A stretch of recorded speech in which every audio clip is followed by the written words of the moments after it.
Audio Jungle.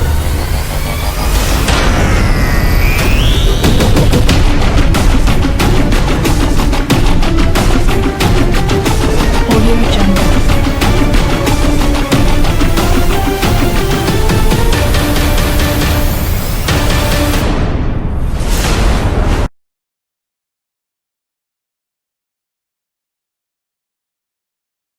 Like I did today.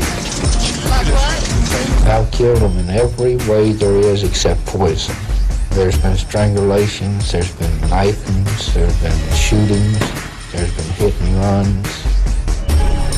Out of curiosity, how many people do you think you killed? Hard to believe, but 350. Em 1983, ele dominou as manchetes como o serial killer mais prolífico da história norte-americana. O pior dos piores. 15 outstanding California murder cases have been resolved as a result of a recently completed tour of the state by condemned serial killer Henry Lee Lucas. Ele foi ligado a homicídios em 27 estados. Come to East Texas, killed the girl there. Went from East Texas to Maryland, killed the girl there. É impossível dizer quantas pessoas ele matou. Talvez as autoridades nunca saibam quantas pessoas Henry Lee Lucas assassinou.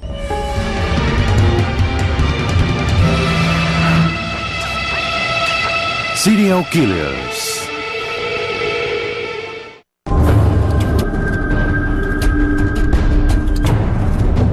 Era um homem desgrenhado, dirigindo um carro velho. Se alguém o tivesse visto naquele dia em 1982, teria reparado na passageira que ele levava no carro, uma mulher idosa sentada ao seu lado. Mas nada indicava se eram parentes, amigos ou inimigos. Ele disse que sentiu vontade de matá-la e fazer sexo. Então virou à esquerda e atravessou a ferrovia. Do outro lado pegou uma faca entre os assentos e a golpeou. Ele achou que jamais seria pego. Afinal, não era seu primeiro assassinato. Muito pelo contrário. Ele começou apenas estrangulando e esfaqueando. E apenas mulheres sozinhas. Depois, ele começou sua maratona para bater o recorde mundial. Para o patrulheiro do Texas, Phil Ryan, tudo começou como mais um caso de pessoa desaparecida. Em 1982, ele foi chamado para investigar o desaparecimento de uma mulher em Stony Brook, uma cidade pequena no norte do Texas. Kate Rich, de 80 anos, estava com a saúde debilitada, mas totalmente lúcida. Ela foi criada em Oklahoma, viúva, e se mudou para Stoneburg. Ela tinha... Bom, era uma casa bem modesta, podemos dizer que era pobre. Ela não era o tipo de pessoa que se mudaria sem avisar ninguém. Eles gostavam muito dela. Quando ela desapareceu, ficamos preocupados quase imediatamente. Suspeitamos que poderia ter acontecido um crime. Fizemos as buscas normais. Procuramos sinais de covas. E fizemos a vitimologia, investigamos se alguém tinha problemas com ela e quem tinha acesso a ela. Quando terminamos a peneira, sobrou apenas o Henry. As suspeitas recaíram sobre Henry Lee Lucas, um ex-presidiário de quase 50 anos. Um dos filhos de Kate havia mandado Henry a Stoneburg para reformar a casa da mãe, e foi lá que ele se hospedou. Henry também levou sua namorada, Beck Powell, de apenas 15 anos. Kate parecia feliz com o arranjo, mas seus outros filhos não confiavam em Henry. Eram uns aproveitadores. Usavam da conta dela no mercado, compravam cigarros e eles não estavam fazendo o que deviam fazer, que era reformar a casa. Quando os filhos de Rich o expulsaram, ele e Beck foram abrigados por uma comunidade religiosa local chamada Casa da Oração. Lá, ocuparam um galinheiro abandonado. He was a quiet guy and he's pleasant to be around. And every time I as much as mentioned doing it, that I need to do something, he would jump and do it. Mas eles não perderam contato com Kate Rich. Certo dia, ele disse a um dos membros da Casa da Oração que ia passar na casa de Kate e ver se ela queria uma carona até a igreja. E ninguém a viu depois disso. Ele foi a primeira pessoa que procuramos. Na busca por Kate Rich, a polícia não encontrou nada além de sua bolsa. Ela havia sido jogada de uma ponte entre sua casa e a de Henry. Meses se passaram. A temporada de caça começou e acabou. Ninguém encontrou nenhum corpo. Ele estava bem coberto, escondido, enterrado. Kate não era a única mulher desaparecida em Stoneburg, no Texas. Os investigadores descobriram que a namorada de Henry, Beck, também havia sumido misteriosamente há cerca de um mês. Kate tratava Beck como uma filha e sabia que a jovem queria voltar para a Flórida. Ela passou meses pedindo para voltar à Flórida. Henry não queria isso. Ele tinha multas de trânsito pendentes no estado. Além disso, ele gostava do Texas. Henry disse que Beck o havia abandonado. 9 meses se passaram. O patrulheiro Pat Ryan estava frustrado. Ele não encontrou nenhuma evidência física que ligasse Lucas ao caso. Eu estava empacado. Então, Ryan descobriu que Henry tinha uma arma e o prendeu por porte ilegal. Ele falou: no Texas, quando não te pegam de um jeito, pegam de outro. E eu respondi: é bem por aí, Henry. E ele disse: eu ia te ajudar a encontrar a Kate, mas não vou. Eles deixaram Henry sozinho numa cela. Após 3 dias, ele mandou um bilhete. Ele queria falar. Henry disse ao patrulheiro que não só tinha matado Kate Rich, como também havia desmembrado seu corpo. Depois, queimou os pedaços e enterrou as cinzas e ossos. Ele mostrou onde havia enterrado os restos mortais, nos fundos do galinheiro da Casa da Oração. Ele escavou o terreno em vários pontos, onde tinha enterrado as cinzas e os ossos. Eram ossos humanos, mas na época não dava para saber de quem eram. Não sei se hoje seria possível. Dependendo de quais ossos sobraram e do estado deles, é possível determinar o gênero e, às vezes, até a idade. É impossível determinar a causa da morte, as circunstâncias da morte e também a hora da morte. E, basicamente, qualquer evidência física teria desaparecido. Seguindo suas instruções, a polícia encontrou o local onde Henry havia deixado Kate após matá-la. Olha, bem aqui. Na estrada, nós encontramos os óculos dela. Na outra ponta, nós encontramos parte da roupa. Henry tinha mais a dizer. Ele se emocionou ao relembrar sua namorada, Frida Powell, a garota de 15 anos que chamava de Beck. Eu só ouvi demonstrar emoção quando ele falou sobre a Beck Powell. Foi a única emoção que ele demonstrou, além de autopiedade. Henry foi apresentado a Beck por seu antigo parceiro de viagens, Ott Stuhl, um homem forte e mal encarado, com quem entrava e saía da prisão. Beck era sua sobrinha. Apesar de jovem, ela já não tinha uma vida fácil. Sua mãe, uma viciada em drogas, havia cometido suicídio. Algumas pessoas nascem para sofrer. Ela só queria atenção. Acho que Henry chegou o mais perto possível de ser o amor da vida dela.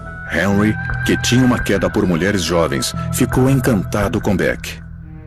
Aos 15 anos, Beck havia deixado a escola e o casal se tornou inseparável. Normalmente, quando um homem adulto procura crianças ou adolescentes, é porque se sentem inseguros com mulheres mais velhas e não conseguem abordá-las. Também é mais fácil persuadir e mentir para adolescentes, ou eles são pedófilos com uma preferência por certa faixa etária e só se sentem atraídos por esse grupo. Na Casa da Oração, Beck entrou em desespero. Num livro de matemática, ela escreveu: Deus amado, por favor, me ajude. Eu fugi de casa. E completou: não deixe que os homens se acostumem comigo ou se apeguem. Ela disse ao Henry que ia voltar para a Flórida. Ele fez um teatro fingindo que ia deixar a Casa da Oração e levar Beck de volta à Flórida. O casal deixou a comunidade. Com pouco dinheiro e sem carro, eles pediram carona. Passaram a noite num acampamento de mendigos na beira da estrada. Era um verão úmido e quente. Henry estava bebendo. Os dois discutiram. We kept arguing and cussing each other, and finally I just told her that we were going back the next morning to the garden. Beck bateu nele. Então ele pegou uma faca e a matou. I just picked it up off the blanket and brought it around, hit her right in the chest with it. Disse que foi um reflexo. I didn't do it because I didn't love her or anything like that. It was because of arguments and because of difficulties that I've been having through my life. Eu perguntei, então por que a matou? Pelo mesmo motivo, para fazer sexo. I guess it got to be a part of my life. Having sexual intercourse with the dead. Henry Lee Lucas levou o patrulheiro e a polícia a um campo onde disse que encontrariam Beck. Lá ele disse, as pernas estão por ali, eu amarrei e arrastei para lá. O resto dela está aqui. Eu acho que talvez a cabeça esteja mais para lá. Os peritos encontraram o esqueleto desmembrado de uma mulher jovem, com a idade e a estatura aproximadas de Beck. O legista nunca foi capaz de identificar os corpos como sendo de Beck ou Kate Rich. Hoje em dia, com o DNA, podemos examinar o osso e obter amostras de DNA para determinar a identidade da vítima, mas precisamos ter alguma coisa para comparar. Se tivermos um esqueleto sem tecido mole, sem roupas, sem uma arma e sem evidências claras, ficamos apenas com mais perguntas do que somos capazes de responder. Quando Ryan levou Henry à delegacia para ser fichado, ele disse que não havia acabado. Ao longo da noite, Henry confessou um assassinato brutal após o outro. Come to East Texas, killed a girl there. Out from East Texas to Maryland, killed a girl there. Cerca de 20 na primeira noite, mais 20... Era apenas o começo. Henry Lee Lucas tinha muito mais para contar à polícia. Em 21 de junho de 1983, Henry Lee Lucas foi levado ao Fórum do Condado de Montague pelos assassinatos de Kate Rich e Beck Powell. Mike Cox, um repórter de Austin American Statesman, assistiu à sessão. Ele estava prestes a conseguir o maior furo de sua vida. Foi quando Lucas deixou escapar no tribunal que tinha matado mais de 100 mulheres. As agências de notícias reproduziram o anúncio de Lucas, atraindo a atenção da mídia. Henry Lee Lucas says he has killed 100 women. Recebemos ligações de todas as grandes cidades do país, da Inglaterra, França, Alemanha, África do Sul. Henry alegava ter feito vítimas nos estados da Flórida, Louisiana, Oklahoma e Virgínia Ocidental, e se gabava de ter matado de todas as formas imagináveis. I've killed them in every way there is except poison. There's been strangulations, there's been knifings, there's been shootings, there's been hit and runs. De certa forma, os assassinatos eram jogos. Ele queria ver se conseguia escapar. Ele não só escreveu descrições das pessoas que afirmava ter matado, como começou a desenhar retratos de mulheres. E ele descrevia detalhes como ela estava de blusa rosa e calça branca. Ele foi bastante específico. Ele se lembrava de tudo, estradas de terra, minas abandonadas, parques, riachos, lagos. Ele era muito preciso e sempre descrevia a mesma coisa centenas de vezes. E sempre acertava na mosca quando falava de detalhes da paisagem. Isso impressionou muita gente, eles acharam que era tudo verdade. Ao longo da rodovia interestadual 35, no Texas, uma estrada bem movimentada, havia vários assassinatos não solucionados. Houve homicídios ao longo de toda a rodovia 35, que passa pelo condado de Williamson e também por Austin. No dia seguinte, ao anúncio chocante de Henry, o xerife Jim Baltwell foi visitá-lo. Baltwell perguntou sobre o homicídio não solucionado de uma jovem ao longo da rodovia. Foi meio sinistro, porque o corpo foi encontrado na tarde do dia 31 de outubro, no Dia das Bruxas de 1979. Ela foi encontrada no esgoto. Um motorista viu o corpo. E ela estava nua, com exceção de um par de meias laranja. Por isso, era o caso das meias laranjas. Ela nunca foi identificada. Não sabíamos quem era, nem de onde tinha vindo. A vítima havia sido estrangulada. O caso tinha poucas pistas. Havia um anel em seu dedo e uma caixa de fósforos de Oklahoma ao lado do corpo. Procuraram por digitais na caixa de fósforos e no corpo, mas não conseguiram obter nenhuma impressão latente. Isso foi antes de o exame de DNA existir. E acho que não coletaram nada de onde se poderia extrair DNA se o caso tivesse ocorrido hoje. Sem as roupas, uma quantidade enorme de evidência ou evidência em potencial é perdida. As meias que a jovem estava usando podiam conter fibras, tanto na sola quanto na parte de cima. Isso é importante. Seria possível comparar essas fibras, mas não havia muita evidência nesse caso. E quando a ausência de evidências sólidas e consistentes é clara, não podemos fazer muita coisa. O xerife Baltwell entrevistou Henry e se convenceu de que ele era o responsável pelo assassinato. Ele o levou até a cena do crime das meias laranjas.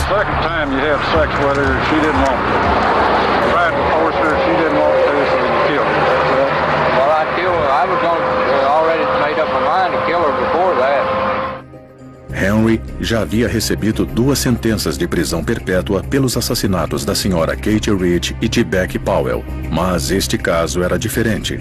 Ele foi acusado de estupro e assassinato, o que, no Texas, é um crime capital.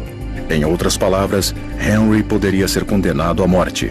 A promotoria pediu que o Dr. Richard Coons examinasse Henry para determinar se ele estava mentalmente apto a ser julgado. Ele me disse, eu não gosto de sexo vivo, gosto de sexo morto. I took her panties and her bra off and I had sexual intercourse. Foi o tema comum de todo o tempo que ele passou falando sobre seus crimes. Ele alegava que fazer sexo era mais prazeroso se a vítima ou se a parceira, entre aspas, estivesse morta. Enquanto o xerife Baltwell mantinha seu suspeito no caso das meias laranjas sob custódia, em Williamson, policiais de todo o país pediam para entrevistar Henry sobre homicídios não solucionados em suas jurisdições. E para que Henry continuasse falando, as autoridades tentavam mantê-lo feliz. I had anything I wanted. I had colored TV, I had cable TV, I had the cases of cigarettes. Not just cartons, but I'm talking about cases of cigarettes. A demanda por Henry era tão grande que foi criada uma força-tarefa exclusiva para coordenar seus compromissos. Havia cerca de 1000 policiais na cidade, representando 500 agências ou um pouco mais. Out of curiosity, Henry, how many papers like you killed? Hard to believe, but 350. Henry foi levado à Califórnia em um avião particular para identificar cenas de crimes. Ele ficava em hotéis e comia pratos finos. Mas Bob Prince, o líder da força-tarefa, diz que os patrulheiros fizeram o possível para assegurar a credibilidade das confissões. Nós orientamos a condução das entrevistas, falamos o que fazer, o que não fazer, principalmente o que não fazer. Não lhe dê informações, não lhe mostre fotos. Não sei mais o que podíamos ter feito para garantir a credibilidade.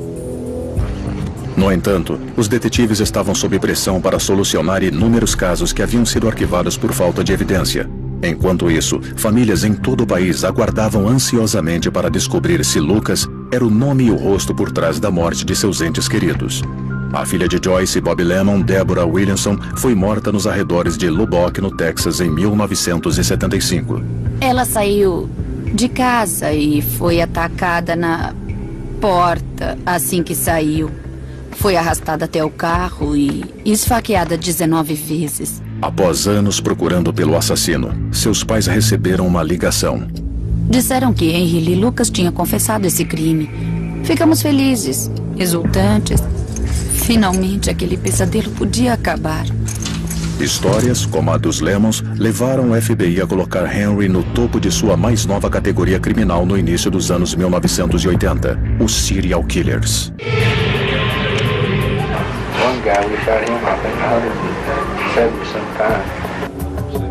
Em 1983, Henry Lee Lucas confessou centenas de assassinatos. Em seguida, adicionou um novo detalhe. Disse aos investigadores que tinha um parceiro, seu velho amigo Ott Stuhl.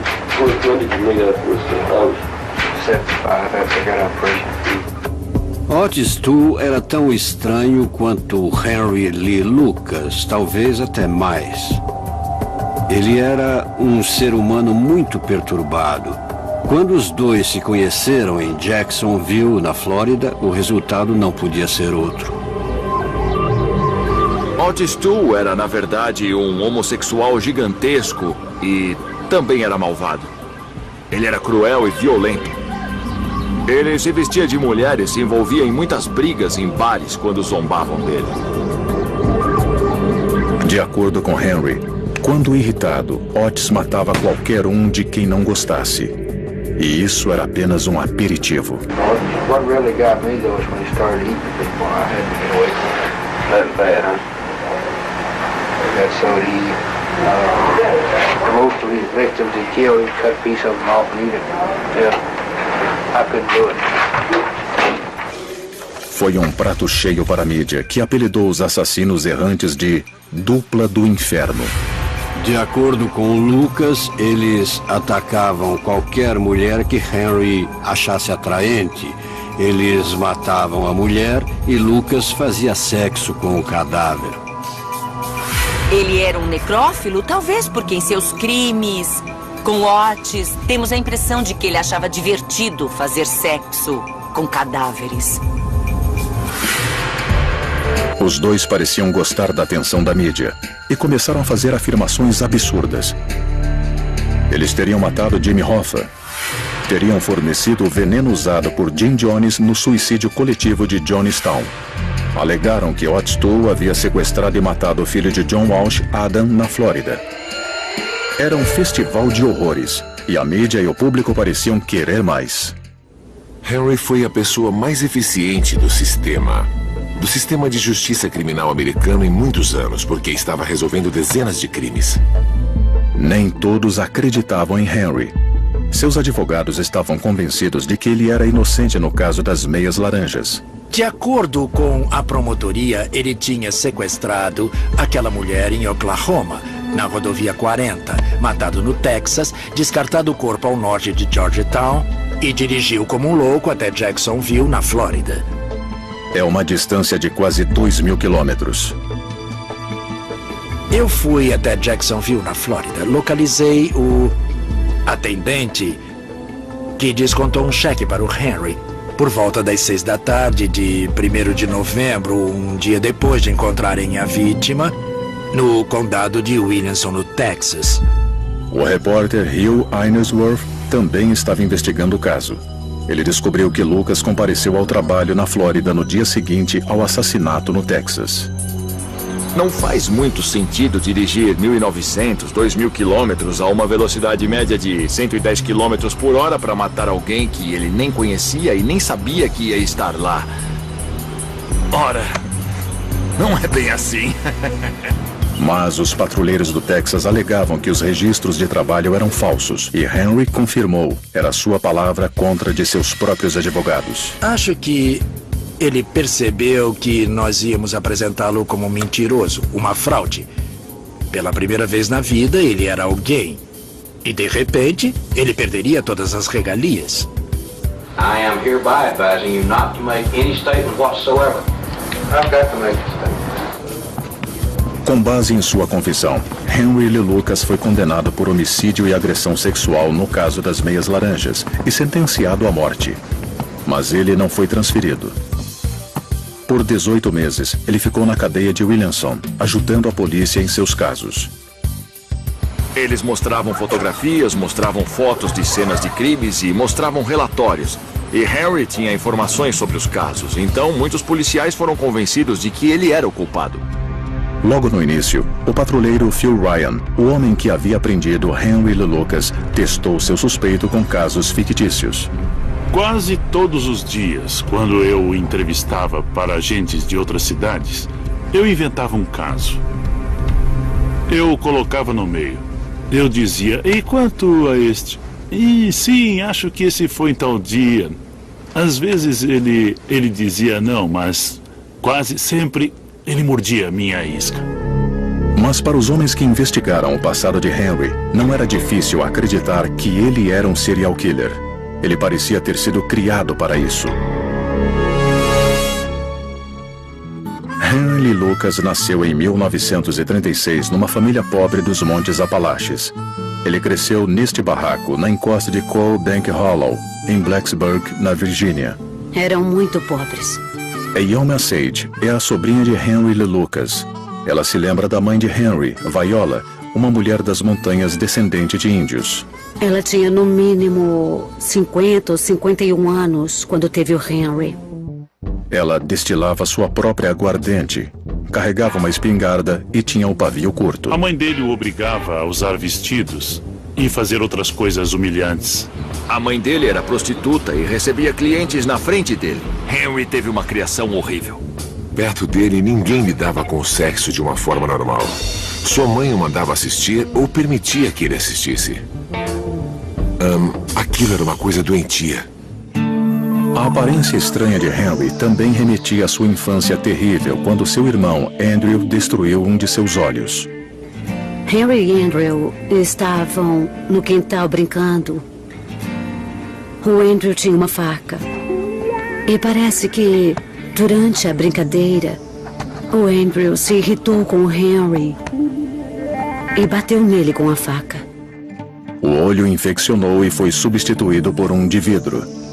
Ele tinha um olho ruim que não acompanhava o outro. Ele deixava os outros desconfortáveis. Era óbvio que havia alguma coisa errada com ele. Henry passou a adolescência num reformatório. Quando adulto, foi preso várias vezes por roubo. Ele estava livre, morando com a irmã no Michigan, em janeiro de 1960, quando entrou numa briga com a própria mãe e a esfaqueou no pescoço. Ela morreu de ataque cardíaco. Henry voltou à prisão. Ele admitia ter matado a mãe e negava logo em seguida. Depois dizia que foi um acidente e assim por diante, mas ele a odiava. Depois, Lucas foi preso ao tentar sequestrar 2 garotas.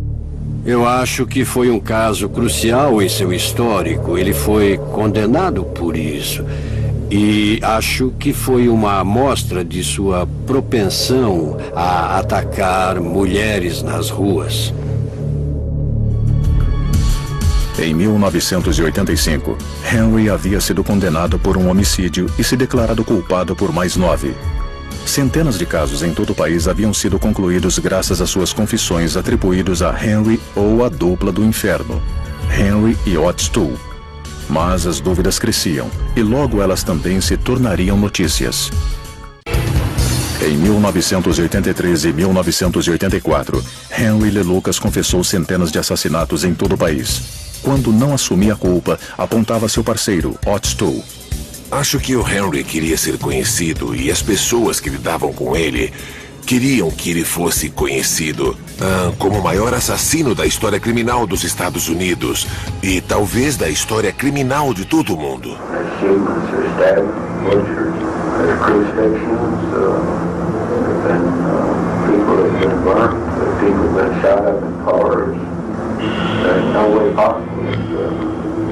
Anyone else in the country could have done what the United States. Like you indicated, you had strangled some people, you know. We strangled them by hand, we strangled them by rope, we strangled them by telephone cords, we stabbed them while we were strangling them, everything else. Mas a maioria dos relatos de Henry e Otis não combinava com os detalhes dos crimes que confessavam. E a dupla também entrava em contradição. E pessoas como Jim Mattox, o procurador-geral do Texas, começaram a perceber isso na primavera de 1984. Como um profissional do combate ao crime, eu comecei a suspeitar de que ele não estava falando a verdade e também que a polícia estava só fechando casos em vez de solucionar homicídios. Homicídios verdadeiros. Era isso. Vic Fizel, o jovem promotor distrital do condado de McLennan, ligou para Mattox do seu escritório em Waco pedindo ajuda. Ele estava investigando 3 assassinatos. Os patrulheiros do Texas o estavam pressionando, dizendo que Henry Lee Lucas havia confessado todos eles. Era só uma questão de indiciá-lo. Eu não conseguia entender como Henry Lucas podia ter passado pelo condado de McLennan e matado aquelas 3 pessoas sem que nós soubéssemos. Ninguém o tinha visto lá e não tínhamos nenhuma informação sobre aqueles casos. Fezel incumbiu o investigador de descobrir a localização de Lucas em datas chaves. Conseguimos a ficha odontológica de Henry Lucas, de quando ele extraiu alguns dentes. Isso invalidou algumas confissões. Encontramos registros de que Henry Lucas tinha retirado vales alimentação quando estava em Jacksonville, na Flórida. Cada vez que ele retirava esses vales, era um homicídio a menos em outro lugar. Cada vez que conseguíamos provar a localização dele numa data, era um homicídio a menos. Depois de um tempo, não era preciso ser um gênio para descobrir que alguma coisa estava errada. Fezel transmitiu sua preocupação ao procurador-geral Jim Maddox. Basicamente, ele disse que Lucas estava se dedicando a confessar crimes que ele não tinha cometido. Maddox e Fezel decidiram convocar um júri de acusação em Waco para descobrir o que estava vendo. Quando Henry foi transferido para Waco, Maddox foi visitá-lo. Eu disse a ele: Henry, nós sabemos que é impossível você ter cometido alguns desses crimes que você confessou. Henry deu um grande sorriso e disse: eu estava imaginando quanto tempo ia levar até alguém descobrir.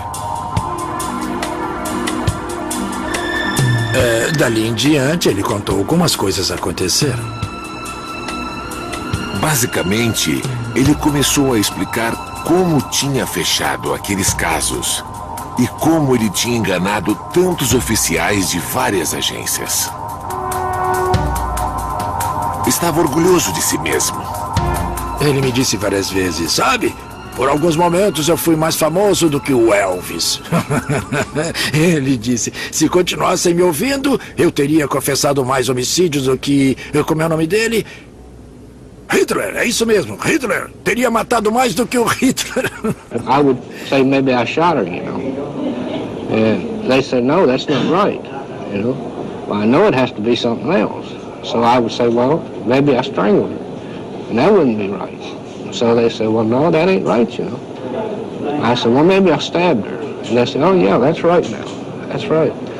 Um dos meus colegas, que fez uma longa entrevista com Harry, disse que, embora ele não fosse culto, era a pessoa mais sagaz que ele já tinha visto. E uma das coisas que Henry Lee Lucas sabia fazer muito bem era interpretar a linguagem corporal e fazer com que os policiais lhe contassem coisas. Ele era um mestre em pegar pequenas informações e fazer a reconstrução do caso a partir delas, mesmo que ele não fosse o culpado. Com as mentiras de Henry sendo reveladas, as famílias das vítimas encaravam as possibilidades de os casos de seus entes não terem sido solucionados. Joyce Lemons lutou para reabrir o caso de sua filha após descobrir que a confissão de Henry não combinava com os fatos do caso. Absolutamente nada em sua confissão era verdade. Ele disse que tinha entrado por uma porta corrediça. Era impossível, porque havia uma cristaleira na frente dela. E que a tinha perseguido pela casa, mas não havia nada fora do lugar. Joyce gastou $100 mil para obter registros que documentavam a localização de Henry ao longo de 10 anos. Não encontrei provas de que Henry já tinha matado alguém.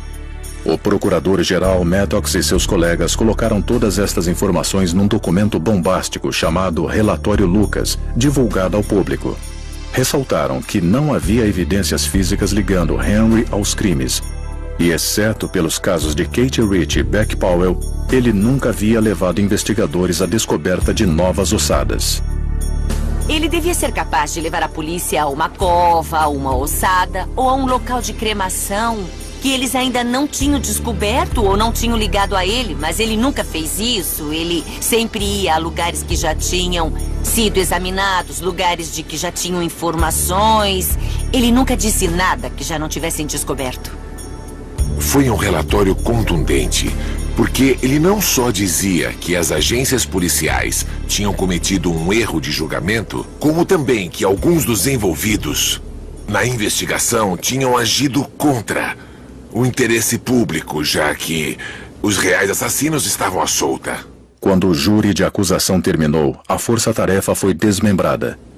Ele não tinha nenhuma credibilidade. Ele já havia admitido e ninguém mais quis falar com ele depois disso. Otto, o suposto parceiro de Henry, acabou morrendo na prisão em 1996 devido a uma doença hepática. Ele estava em prisão perpétua por um crime que não tinha nada a ver com Henry. A turnê nacional de Henry Lee Lucas como um serial killer chegava ao fim, mas não a sua história.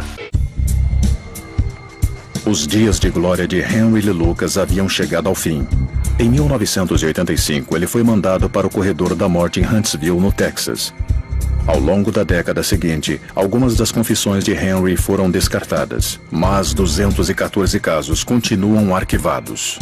A maioria deles jamais foi julgada, mas Henry ainda consta como autor dos crimes. Ninguém sabe quantos, de fato, pertencem a ele. Ou quantos assassinos continuam livres por causa das mentiras de Henry. Acreditamos no que queremos acreditar. Preferimos pensar que capturamos o bicho-papão e que um homem é responsável por 600 assassinatos, e não que há 600 indivíduos, cada um responsável por um assassinato. Vic Feazell trocou a promotoria pela defesa de Henry Lee Lucas com o objetivo de indeferir a condenação no caso das meias laranjas, o que pôs Henry no corredor da morte. Ele também tentou provar a inocência de Henry em outros casos. Os fatos ainda são os fatos, a evidência ainda é evidência. E sabemos que ele não cometeu todos esses crimes.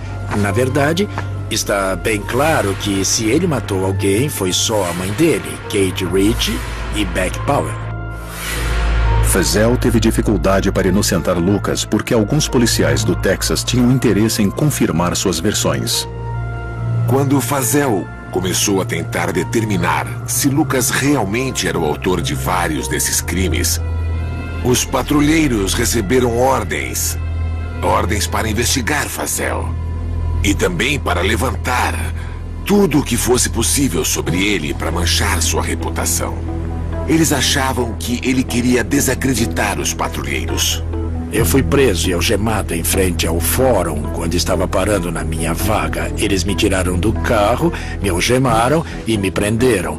Como já tinham avisado a mídia, havia no mínimo 12 câmeras de TV por ali. As acusações eram numerosas e abrangentes. Receber propinas para indeferir casos, ser permissivo com o crime, ser permissivo com as drogas, me recusar a processar casos de agressão a policiais. Tudo o que você imaginar foi ridículo, porque nada era verdade, nada. Então ele foi julgado, e eu fui testemunha a favor dele. Feazell foi considerado inocente. Depois ele usou o vídeo de sua prisão ao processar uma estação de TV local por calúnia. O júri concluiu que a emissora havia feito uma série de matérias mentirosas contra ele. Foi o maior caso de calúnia na história dos Estados Unidos, já vencido por um funcionário público. 58 milhões de dólares. Enquanto isso, o tempo de Henry Lee Lucas chegava ao fim. Em 1998, a Suprema Corte se recusou a ouvir seu último recurso no caso das meias laranjas. A data da execução foi marcada, e no corredor da morte, ele disse à rede CBS que nunca tinha matado ninguém além da própria mãe. Can I believe you when you say you killed your mother? Yes, I did do it. You know, I mean, I don't know positively I did, but I'm pretty sure I did. How many murders have you confessed to? Over 3,000. 3,000? Yeah, over 3,000. You spent a lot of time confessing. 2.5 years. 3,000 murders. 7 days a week. George W. Bush era o governador do Texas em 1998 e nunca havia cancelado uma pena de morte, mas ele recebeu o apoio do ex-procurador-geral Jim Mattox, um democrata. A former attorney general has expressed grave doubt. There's been a series of articles expressing some doubt. Pela primeira e última vez, uma sentença de pena de morte foi comutada para prisão perpétua pelo governador Bush. Fiquei decepcionado. Acho que ele é o autor desse crime por diversas razões. Em primeiro lugar, foi um dos primeiros crimes que ele confessou. E não há dúvidas de que depois ele inventou coisas, assumiu crédito por crimes que não cometeu e não podia ter cometido. mas acho que, nesse caso, ele cometeu o assassinato. O promotor Ed Walsh é um daqueles que ainda acreditam que Henry é um serial killer. Quantos outros assassinatos ele cometeu, eu não sei, mas estimo que sejam, no mínimo, 100. Eu sei que ele é um serial killer. Ele matou muita gente. Eu só acho que alguém que mata a própria mãe e as outras mulheres que sabemos que ele matou é capaz de matar outras pessoas. Estou convencido de que Lucas é responsável por muitos cadáveres. Com a ciência moderna, talvez seja possível reabrir muitos dos casos arquivados de Henry e descobrir se ele realmente foi o assassino. Crimes como os que Henry Lee Lucas confessou poderiam ser resolvidos com facilidade se usássemos a tecnologia moderna. Se a evidência continuasse intacta até hoje, podemos testá-la, porque o DNA não deixa dúvidas. Temos o DNA de Henry Lee Lucas e podemos fazer a comparação. Depois de Henry Lee Lucas, houve uma explosão de confissões falsas. No fim dos anos 80 e começo dos 90, diversos serial killers começaram a aumentar seu total de vítimas de 1 para várias centenas. Sem nenhuma prova. Foi um tipo de fenômeno, uma onda de confissões falsas. So we're proud to announce the arrest of what many would deem a serial murderer. Uma onda que nesta era de culto às celebridades continua até hoje. Robert Charles Brown, há alguns anos, disse que tinha matado 49 vítimas em diversos estados. Não é uma coincidência, é uma vítima a mais do que Ridgway, que detém o recorde americano. Gary Ridgway é o homem conhecido como o assassino de Green River, que fez pelo menos 48 vítimas na região de Seattle. 48 é o recorde, então vou adicionar mais um e dizer 49. Agora sou o maior serial killer dos Estados Unidos. No fim, não conseguiram confirmar as afirmações dele. Ainda bem. Fico feliz em ver que há pessoas em outros estados que continuam céticas e sabem que este fenômeno ainda existe. Ainda assim, a reputação cuidadosamente construída por Henry Lee Lucas como o maior serial killer da história perdura até os dias de hoje. Não há dúvidas de que Henry Lee Lucas matou algumas pessoas. Quantas? Não sabemos ao certo. E acho que nunca vamos saber. Eu estou mais inclinada a achar que o número de vítimas é relativamente pequeno. Sem dúvida não foram 360 pessoas, mas ele matou 11, matou 3, matou 20. Acho que nunca teremos a resposta para essa pergunta. Ele sentiu remorso pelas mortes? Nem um pouco. Ele gostou? Sim, gostou. Então, ele tem a mentalidade de um serial killer? Sem dúvida. O patrulheiro Phil Ryan não ficou surpreso com o rumo que as coisas tomaram. Quando investigou o primeiro lote de crimes admitido por Henry após ter confessado matar Beck, ele não encontrou evidências de nenhum deles. Na maioria dos casos, tudo havia sido inventado pela imaginação doentia e cruel de Henry. Eu queria ter falado com Henry. Eu tentei por muitos meses, ao longo da investigação, e depois disso entrar em contato com ele. E acho que antes de ele se tornar arrogante e famoso e de começar a achar que era alguém, eu estava chegando perto da verdade. Eu acho que ninguém chegou perto da verdade. Henry Lee Lucas morreu na prisão de insuficiência cardíaca, poucos meses após ter sua pena de morte comutada pelo governador George W. Bush.